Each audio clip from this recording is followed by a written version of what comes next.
आज मैं पुनः फिर क्लास 7th की जो गो ग्रामर की बुक है उसकी ऑक्सिलरी वर्ब चैप्टर की क्वेश्चन नंबर आई की चर्चा इस वीडियो में करूंगा। फर्स्ट ऑफ ऑल समझेंगे कि दिया गया क्वेश्चन का इंस्ट्रक्शन क्या है। दिया गया जो क्वेश्चन उसका इंस्ट्रक्शन है कि underline the model auxiliary verbs in the following paragraph and right another paragraph on global issue on a similar pattern using model auxiliary verbs. कहने का मतलब क्या है कि इसमें दिया गया जो पैराग्राफ है यहाँ से लेकर यहाँ तक इसमें कहाँ कहाँ मॉडल ऑक्सिलरी वर्ब्स यूज़ किया गया है इसे आप अंडरलाइन करें, और दूसरा पैराग्राफ ग्लोबल इशू पर सेम पैटर्न पे खास करके मॉडल ऑक्सिलरी वर्ब्स यूज़ करते हुए आप लिखें। तो इसमें मैं आपको बताऊंगा कि ये पैराग्राफ में कहाँ कहाँ मॉडल ऑक्सिलरी वर्ब यूज़ किया गया है। तो फर्स्ट ऑफ ऑल समझिए कि मॉडल ऑक्सिलरी वर्ब की कैटेगरी में कौन कौन सी वर्ब्स को रखा गया है। तो जब मैं बात करता हूँ तो किसी बुक में आप देखते होंगे कि मॉडल ऑक्सिलरी वर्ब्स के रूप में भी बांट दिया गया है, और उसके बाद नीड, डेयर और यूज टू को मार्जिनल ऑक्सिलरी वर्ब्स के कैटेगरी में रखा गया है।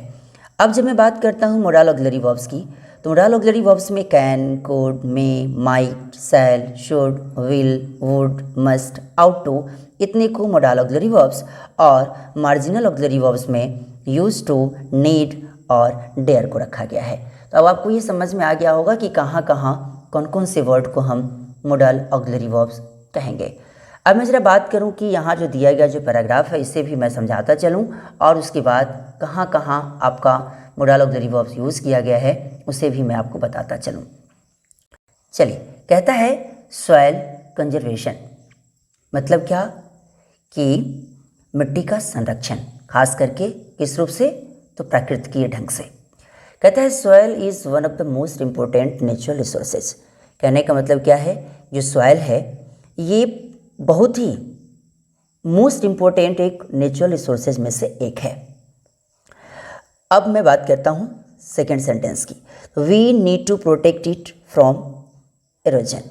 एरोजन का मतलब तो आप समझते हैं, जिसको कटाव या भूरक्षण कहते हैं। तो इस कंडीशन में अभी आप देखिए कि हम लोग को इससे किसकी, तो वी नीड टू प्रोटेक्ट, हम लोग को आवश्यकता है इससे बचाने की, किससे, तो एरोजन से, खास करके भूरक्षण से, इसके कटाव से। तो यहाँ नीड वर्ड में भी आप क्या लगाएंगे, तो इसको आप लगाएंगे ये मॉडल ऑक्सिलरी वर्ब के रूप में यूज़ किया गया है। और नीड के बाद यहाँ देख रहे हैं कि ये मेन वर्ब के रूप में यूज़ किया गया है, तो टू प्रोटेक्ट लगना ही लगना है। अब कहते हैं we can plant trees in large numbers.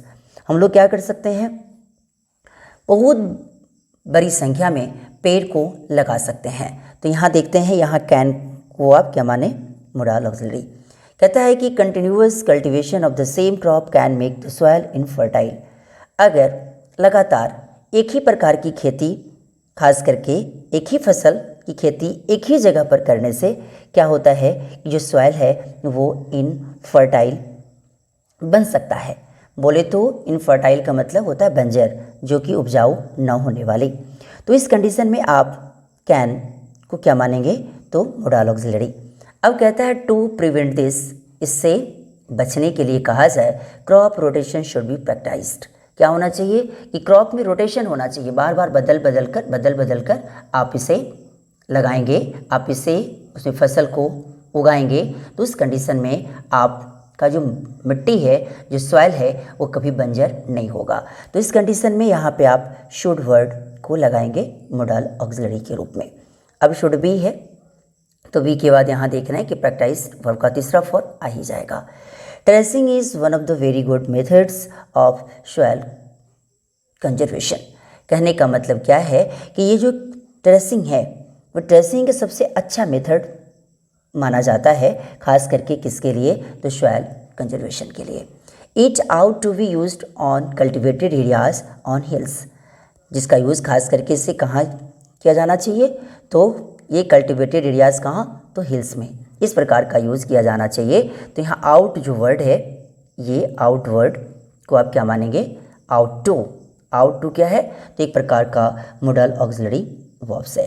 तो इस कंडीशन में आप आउट टू को क्या माने, तो ये आउट टू को आप ऑक्सिलरी वर्ब माने। If non native plants are grown, अगर नॉन नेटिव प्लांट्स को अगर उगाया जाता है, the field should be bordered by native crops to achieve soil conservation. तो इस कंडीशन में क्या होगा कि फील्ड्स को क्या किया जाना चाहिए, तो उसे बॉर्डर बोले तो बॉर्डर कर देना चाहिए, किसके द्वारा, तो नेटिव क्रॉप्स के द्वारा, ताकि वो सॉइल कंजर्वेशन को क्या कर सके, अचीव कर सके।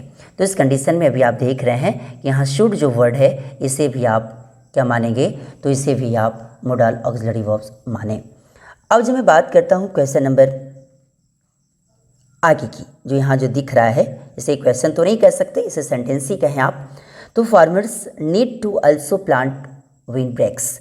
इस कंडीशन में क्या होता है, यहाँ पे आप नीड वर्ड को लगाएं मॉडल में। तो farmers need to also plant wind breaks, farmers को क्या करना है, तो इसे प्लांट बोले तो पेड़ की रोपने की आवश्यकता है ताकि विंड ब्रेक्स हो सके। कवर क्रॉप्स में be grown on agricultural land that is lying bare. इस कंडीशन में यहाँ पे आप क्या लगाएंगे, में। यहाँ कवर क्रॉप्स भी उगाया जा सकता है, खास करके किस पे, तो एग्रीकल्चरल लैंड पे, जो कि दैट इज लाइंग वेयर, जो कि अभी क्या है, जो कि अभी खाली पड़ा हुआ है। This will prevent the winds from blowing away the soil. ये क्या करेगा, तो यह हवा को रोकेगा। ये क्या करेगा, ये हवा को रोकेगा। तो यहाँ पे विल को आप क्या लगाएं, तो विल को आप मॉडल ऑक्सिलरी वर्ब माने। और ये किससे, तो from blowing away the soil, किससे रोकेगा इसे, तो ब्लोइंग अवे द सॉइल, जो कि हवा के बहने की वजह से जहाँ से मिट्टी एक जगह से उड़कर दूसरे जगह चली जाती है, तो उससे इसे रोका जा सकता है।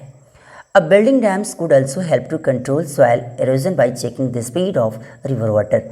खास करके डैम्स बना देने से भी ये क्या हो सकता है, तो इसकी सहायता आप कर सकते हैं, खास करके सॉइल एरोजन को कंट्रोल करने के लिए। तो इस कंडीशन पे यहाँ आप कुड को भी लगाएं। कुड भी क्या है, तो एक प्रकार का मॉडल ऑक्सिलरी वर्ब है। खास करके कहता है कि बिल्डिंग डैम्स, खास करके डैम्स को भी बनाया जा सकता है, और किसके लिए, तो सॉइल एरोजन को कंट्रोल करने के लिए। खास किसके द्वारा, bye checking the speed of river water. River water की स्पीड क्या है उसको चेक करने के माध्यम से, उसको चेक करने के द्वारा आप भी चाहें तो इसकी सहायता से आप ये अंदाज़ लगा सकते हैं कि पानी की स्पीड क्या है उस रिवर वाटर की, उसके सहारे, उसकी सहायता से आप बिल्डिंग डैम्स करें, और तभी जाकर आप क्या कर सकते हैं, तो सॉइल एरोजन को कंट्रोल कर सकते हैं। तो इस रूप से भी आपने देखा कि कहाँ कहाँ इसमें मॉडल ऑक्सिलरी वर्ब यूज किया गया है, उसकी चर्चा मैंने किया। जैसे कि यहाँ भी आपने देखा नीड का, यहाँ देखा कैन का, यहाँ भी कैन, यहाँ भी शोड, यहाँ भी आउट, यहाँ भी नीड, यहाँ भी शोड, यहाँ भी मे, यहाँ भी कोड, यहाँ भी नीड, यहाँ भी विल। तो इस प्रकार के वर्ब्स को हम क्या बोलते हैं, मॉडल ऑक्सिलरी। इसमें जहाँ जहाँ मुझे लगा कि इसमें मॉडल ऑक्सिलरी वर्ब यूज़ किया गया है, उसे मैंने अंडरलाइन किया।